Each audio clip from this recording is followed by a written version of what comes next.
എൻ്റെ മോനുണ്ടല്ലോ 5 വയസ്സുള്ള സമയത്ത് അവനൊരു സ്വഭാവമുണ്ട്. ഇവൻ വൈകുന്നേരം കിടന്നുറങ്ങും, എന്നിട്ട് അർദ്ധരാത്രി എഴുന്നേൽക്കുക.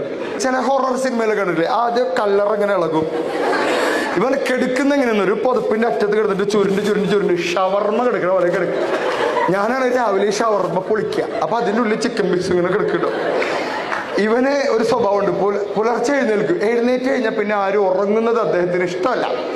ഒരു ദിവസം എൻ്റെ ഫാദർ ഡോർ അടയ്ക്കില്ല, അദ്ദേഹം മലർന്ന് കിടന്ന് ഉറങ്ങുന്നുണ്ട്. ഇവൻ എന്ത് ചെയ്തെന്നറിയോ, പുലർച്ചെ 1 മണിക്ക് ചെന്നിട്ട് ഫാദറിന്റെ പുതപ്പിന്റെ ഉള്ളിൽ കൂടെ കാലിന്റെ അവിടെ, നിങ്ങളൊന്ന് ആലോചിച്ച് നോക്കിയാൽ, നിങ്ങൾ കിടന്ന് ഉറങ്ങാണ്, പുലർച്ചെ 1:30 ഈ പുതപ്പ് ഇങ്ങനെ പൊക്കിയിട്ട് ഒരാളിങ്ങനെ പെരുമ്പാമ്പ് പോണ പോലെ ഇങ്ങനെ വന്നിട്ട് ഇങ്ങനെ പോയിട്ട് ഫാദറിന്റെ നെഞ്ചത്തിരുന്നിട്ട് പുതപ്പ് മാറ്റിയിട്ട് മുഖത്തേക്ക് ഇങ്ങനെ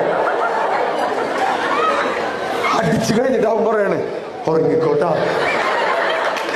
ഫാദർ വിചാരിച്ച് പൂച്ചമാന്തി എന്ന് പറയാം, അദ്ദേഹം ഇവനെടുത്ത് ഓടി. ഇതൊക്കെ കണ്ടിട്ട് ഞാൻ ചോദിച്ചു, ഇവനൊക്കെ എങ്ങനെ വളർത്തുക എന്ന് ചോദിച്ചപ്പോ എൻ്റെ മാതാവ് എന്നോട് പറഞ്ഞു,